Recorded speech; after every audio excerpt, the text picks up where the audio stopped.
Operation सिंदूर के अगले कड़ी में पाकिस्तान की पोल खोलने के लिए 59 सदस्यों के टीम तैयार कर लिया गया है, जो दुनिया भर के देशों में जाकर दुनिया भर को बताएंगे किस तरह पाकिस्तान आतंकवाद को पाल रहा है। हमारे पास तमाम फोटोज और वीडियोज मौजूद है और कई सबूत मौजूद है जिससे हम दुनिया भर को बता सकते हैं कि पाकिस्तान किस तरह अपने देश में आतंकवाद का पालन पोषण कर रहा है और इस बात को वो स्वीकारता भी है। इन 59 सदस्यों में से 51 सदस्य सांसद है जो जनप्रतिनिधि है, सीधे चुनकर आए हैं, और 8 ऐसे प्रतिनिधि भी हैं जो राजदूत है, जो यूपीएससी के तहत जिनका चयन हुआ है और लंबे समय से फॉरेन अफेयर्स को समझते आ रहे हैं और दुनिया भर में अपनी क्षमता दिखाने की धाक रखते हैं। 8 राजदूत और 51 सांसद मिलकर 33 देशों की यात्रा करेंगे, जिसे 7 ग्रुप में बांटा गया है, जिसमें शशि थरूर को भी शामिल किया गया है। इसको लेकर विवाद भी हुआ था। तो आइए समझते हैं इस पूरे डेलीगेशन के बारे में, किस तरह भारत अपने रणनीति के तहत दुनिया भर को बताएगा किस तरह आतंकवाद को पाकिस्तान पनाह दे रहा है, उसका पालन पोषण कर रहा है और कई आतंकवादियों को वो जो है पनाह दे रहा है। और कई फोटोज में देखे गए हैं कि आतंकवादियों को किस तरह जो है शहादत की तरह ट्रीट किया जा रहा है। तो ये सब हमारे पास सबूत है। इसके साथ ही इस तरह के डेलीगेशन का इतिहास हमारे पास पहले से भी मौजूद है। इतिहास में इस तरह की 3 बार घटनाएं हो चुकी हैं जब भारत अपने तरफ से डेलीगेशन बनाकर दुनिया भर के देशों में भेजा है। तो उन सब के बारे में भी जिक्र करेंगे और समझने का प्रयास करेंगे। आप वीडियो को अंत तक देखते रहिएगा।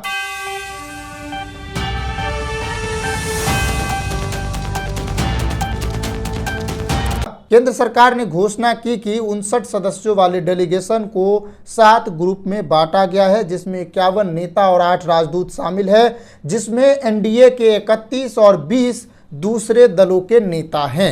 जैसा कि आप जानते हैं 31 और 20, 51 और 8 राजदूत, जिसमें 3 कांग्रेस के नेता को भी शामिल किया गया है। ये डेलीगेशन दुनिया के बड़े देशों में यात्रा करेंगे और अपनी बात रखेंगे। कम से कम उन देशों की यात्रा करेंगे जो देश यूएन के अंतर्गत अपनी सदस्यता रखते हैं और बड़े देशों में शामिल है, जिसे हम लोग यूएनएससी कहते हैं।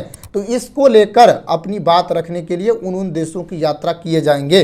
डेलीगेशन कब जाएगा और कब तक ये यात्रा चलेगी, इसके बारे में अभी कोई सूचना नहीं मिली है, लेकिन जो बताया जा रहा है कि 23 मई से लेकर 24 मई के बीच तक डेलीगेशन भारत से रवाना हो जाएगी और अलग अलग देशों में यात्रा करके अपनी प्रस्ताव दुनिया भर को रखेंगे। एक और बड़ी खबर आ रही है जिसमें इस बात को साफ किया जा रहा है कि पाकिस्तान भी इस तरह का डेलीगेशन बना रहा है। भारतीय लोकतंत्र की खूबी ये है कि इसमें सत्ता पक्ष के नेता भी मौजूद है और विपक्ष के नेता भी मौजूद है, लेकिन वहीं पाकिस्तान जिस तरह का डेलीगेशन भेज रहा है उसमें सिर्फ और सिर्फ सत्तारूढ़ पार्टी के सदस्य ही जाएंगे। तो ये भारत की देखा देखी पाकिस्तान भी इस तरह का कदम जो है उठाने का निर्णय लिया है, जो अभी बड़ी खबर आ रही है। मैं सोचा अपडेट आपको दे देता हूँ। इस डेलीगेशन को 7 ग्रुप में बांटा गया है। हर ग्रुप में 1 सांसद को लीडर बनाया गया है। प्रत्येक ग्रुप 8 से 9 सदस्यों का बना हुआ है। इनमें 6 से 7 सदस्य जो है संसद सदस्य वो सीनियर लीडर है, जो इसको मजबूती से अपने तौर पर इसे प्रस्तुत करेंगे और कम से कम 1 मुस्लिम सदस्य सभी ग्रुप में शामिल होंगे। तो ये भी आप एक बड़ी बात समझिए कि सभी 7 ग्रुपों में कम से कम 1 मुस्लिम सदस्य शामिल होंगे और दुनिया को बताया जाएगा, क्योंकि ये जो पहलगाम अटैक हुआ है वो हिंदू मुस्लिम के पक्षपातीय रूप को धारण देने की कोशिश की गई, लेकिन इसमें कामयाबी नहीं मिली। भारत बताना चाहता है किस तरह भारत एकता से मजबूत है और इन चीज़ों को बहुत ही लोकतांत्रिक ढंग से अपने देश को मजबूती से आगे बढ़ा रहे हैं। तो एक बात समझिए कि सभी ग्रुप में मुसलमान नेता भी शामिल होंगे और दुनिया को डेलीगेट करेंगे, बताएंगे। अब ये समझते हैं कि इन 7 ग्रुप के कमान किस किस के पास है। ग्रुप 1 की कमान भाजपा सांसद बैजयंत पांडा को दिया गया है। वही ग्रुप 2 की कमान भाजपा के सांसद रविशंकर प्रसाद को दिया गया है। ग्रुप 3 की कमान जदयू के सांसद संजय कुमार झा को दिया गया है। ग्रुप 4 की कमान शिवसेना सांसद श्रीकांत शिंदे को दिया गया है। ग्रुप 5 की कमान शशि थरूर को दिया गया है। ग्रुप 6 की कमान डीएमके सांसद कनिमोझी करुणानिधि को दिया गया है। ग्रुप 7 की जिम्मेदारी एनसीपी एससीपी के सांसद सुप्रिया सुले को दिया गया है। इस तरह सातों ग्रुप को एक एक लीडर के तौर पर कमान दी गई है और वो लोग इन लोगों को डेलीगेट करेंगे पूरी तरह से। केंद्रीय संसदीय मंत्री किरण रिजिजू ने पोस्ट करके इनके बारे में जानकारी दी है और उन्होंने कहा है कि आतंकवाद के खिलाफ जो हमारी सामूहिक संकल्प है वो इस डेलीगेशन में दिखता है और यही डेलीगेशन दुनिया को बताएगा कि आतंकवाद के खिलाफ पूरा देश एकजुट है और दुनिया को एकजुट होने की ज़रूरत है। किस तरह आतंकवाद के खिलाफ भारत का हर कोना आवाज़ दे रहा है, उसी तरह दुनिया के सभी देशों को आवाज़ देकर आतंकवाद की जो जड़ है उसको मिट्टी में मिलाने के लिए अब प्रयास करना चाहिए। इस तरह इस ग्रुपों की जिम्मेदारी दी गई है और ये लोग 33 देशों में जाकर भारत की कमान संभालेंगे और भारत का पक्ष दुनिया के सामने रखेंगे। आप जानते हैं कि शशि थरूर को लेकर कांग्रेस में काफ़ी विवाद हुआ। कांग्रेस और बीजेपी के बीच एक अलग राजनीति शुरू हो गई है। बीजेपी जहां इसको राजनीतिक मंच बनाने की कोशिश कर रही है, वहीं कांग्रेस इसकी आलोचना भी तेज कर दी है। इस बात से समझा जा सकता है कि कांग्रेस ने जब दावा किया कि हमने जिन 4 लोगों के नाम इस डेलीगेशन में जाने के लिए दिया उनमें से सिर्फ एक नाम को शामिल किया गया, तो ये चर्चा में रहा और फिर वहाँ पर एक ऐसे नाम को चुना गया जो इस डेलीगेशन में नहीं दिया गया था। वो नाम है शशि थरूर। शशि थरूर की योग्यता के बारे में किसी को संदेह नहीं होना चाहिए, लेकिन शशि थरूर का नाम कांग्रेस ने रिकमेंड नहीं किया था।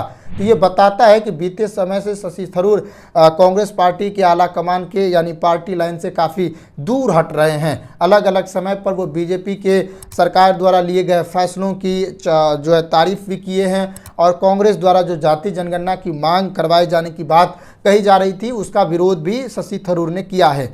तो अब इस बात को समझा जाना आवश्यक है। एक चर्चा तो अब ये भी शुरू हो गई है कि शशि थरूर जैसे ही डेलीगेशन से वापस लौटेंगे शायद उन्हें पार्टी से निकाल दिया जाएगा, क्योंकि पार्टी के विदाउट रिकमेंडेशन अगर शशि थरूर यात्रा करेंगे तो इसे अनुशासनहीनता माना जाएगा और फिर इसके आधार पर पार्टी से निकाला भी जा सकता है। तो ये एक बड़ी बात है जो अभी चर्चा में चल रही है। फिलहाल जयराम रमेश ने इस बात की सूचना दी है कि हमारे प्रतिनिधि मंडल में 4 सदस्यों को भेजने की दरख्वास्त दी गई थी, जिनमें 1 सदस्यों को ही चुना गया है। बाकी अन्य सदस्यों को अपने आप बीजेपी की ओर से चुन लिया गया है, जिस पर कांग्रेस पार्टी ने किसी तरह का मुहर नहीं लगाया है। तो ये जो है बताता है। अभी वर्तमान में सलमान खुर्शीद भी चर्चा में आ गए हैं। सलमान खुर्शीद को बीजेपी की ओर से डेलीगेशन में जाने के लिए कहा गया था, लेकिन सलमान खुर्शीद ने स्पष्ट कर दिया कि आप पहले कांग्रेस से बात कीजिए फिर हमसे कहिए। आगे चलकर आपको पता चलेगा कि सलमान खुर्शीद इससे पहले भी भारत का पक्ष रखने के लिए दुनिया के कई देशों में यात्रा कर चुके हैं। खास करके आतंकवाद के मुद्दे पर ही हम आगे बात करेंगे। तमाम विवादों के बावजूद कांग्रेस के नेता शशि थरूर ने कहा कि मैं इस कमान को दिए जाने के बाद अपने आप को सम्मानित महसूस कर रहा हूं। इन्होंने इसका स्वागत किया। उन्होंने कहा कि हमारी ज़रूरत अगर देश को पड़ेगी तो हम जरूर जाएंगे और इस तरह की कमान हमें दिया जाना मेरे लिए सम्मानित बात है और इस तरह इन्होंने इसको एक्सेप्ट किया है जो उन्होंने जाहिर किया है, जिसकी बयान भी खूब चर्चा में रही। कुछ ही दिन पहले चर्चा हो रही थी कि कांग्रेस के जो शशि थरूर है वो लक्ष्मण रेखा पार कर चुके हैं, लेकिन फिलहाल शशि थरूर तो पार्टी लाइन से बाहर दिख रहे हैं, लेकिन आगे किस तरह की बात रहती है ये देखना अभी बाकी है। वहीं असुद्दीन ओवैसी को भी इस ग्रुप में शामिल किया गया है, इस डेलीगेशन में शामिल किया गया है। असुद्दीन ओवैसी मुस्लिम देशों का प्रतिनिधित्व करेंगे, वहां पर जाकर वो अपनी बात रखेंगे। पहलगाम में हुए आतंकी हमले के बाद और ऑपरेशन सिंदूर के दरमियान असुद्दीन ओवैसी का जिस तरह से पाकिस्तान के ऊपर बयान रहा वो निश्चित ही चर्चा में रही। इसी कारण उनकी जो प्रतिष्ठा है वो और बढ़ी है और अब इस डेलीगेशन टीम का हिस्सा भी असुद्दीन ओवैसी को बनाया गया है, जो अपने आप में एक बड़ी बात है। वो पहले भी कह चुके हैं कि पाकिस्तान एक ऐसा मुल्क है जो मानवता के लिए खतरा है। अब मैं बात करना चाहता हूं कि पिछली सरकारों ने कब कब इस तरह के डेलीगेशन को दुनिया के देशों में भेजकर अपना रुख स्पष्ट करने की कोशिश की है। सबसे पहले इस तरह की जो डेलीगेशन है वो 1994 में भेजा गया था, जिस समय की चर्चा खुद अटल बिहारी वाजपेयी ने भी एक बार किया था। अटल बिहारी वाजपेयी ने एक बार कहा था कि हम विपक्ष के नेता थे, फिर भी हमें UNHRC में पक्ष रखने के लिए, कश्मीर में हो रहे जुल्म पर पक्ष रखने के लिए हमें भेजा गया था सत्ता पक्ष की ओर से, जो भारत की लोकतंत्र की एक समझिए तो शुरुआत हो गई, जहां से विपक्ष के नेताओं को भी दुनिया के देशों में प्रतिनिधित्व करने के लिए भेजा जाने लगा। तो ये एक बड़ी बात हुई। तो सबसे पहले तत्कालीन प्रधानमंत्री नरसिम्हा राव ने 1994 में कश्मीर मुद्दे पर भारत का पक्ष रखने के लिए नेता प्रतिपक्ष अटल बिहारी वाजपेयी को भारतीय डेलीगेशन को कमान देते हुए जेनेवा में राष्ट्रीय मानवाधिकार आयोग में भेजा था, जहां पर वो अपने पक्ष को रखा था। और उसी के बाद से ये परंपरा हो गई कि भारत जब भी डेलीगेशन भेजने की बात करने लगा तब सर्वदलीय मामला हो गया, जो भारतीय लोकतंत्र की एक तरह से समझिए खूबसूरती हो गई। 1994 में भी हमें इस तरह की सफलता मिली। उस समय हामिद अंसारी यूएन में राजदूत थे और उन्होंने काफ़ी मदद की और इसको जो है मिशन को पूरा करने में अपनी भूमिका निभाई। इसी तरह साल 2008 में मुंबई हमलों के बाद मनमोहन सिंह की सरकार ने अपने डेलीगेशन को विदेश भेजा था, जो 2008 में मुंबई हमला हुआ था। उस समय प्रधानमंत्री मनमोहन सिंह ने आतंकवादी हमलों के पाकिस्तानी लिंक को उजागर करने के लिए उनसे जुड़े दस्तावेजों के साथ जो सबूत है उनके साथ विभिन्न राजनीतिक दलों के डेलीगेशन को विदेश भेजा और फिर विदेश भेजकर वहां पर FATF के अंदर अपनी मजबूती से अपनी पक्ष रखा और फिर आतंकवाद वाला देश पाकिस्तान को घोषित कराया गया और इसकी लंबी कड़ी रही। 2018 तक पाकिस्तान FATF के ग्रे लिस्ट में रहा। अगर इस बार भी हम ग्रे लिस्ट में डालने में शामिल हो जाते हैं तो यह एक तरह से हमारे देश की सफलता होगी, जो मजबूत पक्ष हमारे देश का समझा जा सकता है। तो आप समझिए इस तरह से पहले भी अपना पक्ष रखने के लिए डेलीगेशन जाता रहा है और अब इस तरह की बात आई है। लेकिन जो खबर है उसके मुताबिक सबसे बड़ी जो डेलीगेशन है इस बार है 33 देशों की यात्रा होगी। 59 सदस्य इसमें भाग लेंगे, 51 सांसद नेता जो प्रतिनिधित्व हैं और वहीं 8 राजदूत और यहीं पर मुस्लिम नेताओं को भी शामिल किया गया। तो बहुत ही अच्छे ढंग से किया जा रहा है। लेकिन बीजेपी इसमें भी राजनीति करती हुई दिख रही है। वो कह तो रही है कि हम सर्वदलीय नेताओं के साथ इस तरह की यात्रा कर रहे हैं, लेकिन कहीं न कहीं वो अपने देश के अंदर भी राजनीति चमकाने की कोशिश में लगे हुए हैं और इसका संकेत दिखना शुरू हो गया है। कांग्रेस के जो मीडिया प्रभारी है जयराम रमेश, उन्होंने कहा है कि ऑपरेशन सिंदूर को राजनीतिकरण किया जा रहा है, लेकिन हम देश को सर्वोपरि मानते हैं, तो इसलिए इस तरह के बयान आने शुरू हो चुके हैं। लेकिन आपको क्या लगता है कि 59 सदस्यों का जो हमारा टीम है इस बार इसको सफलता मिलेगी कि नहीं पिछली बारों की तरह? तो ये बहुत बड़ी सवाल है। इसके साथ ही पाकिस्तान ने भी भारत की देखा देखी इस तरह का डेलीगेशन भेजने का निर्णय लिया है।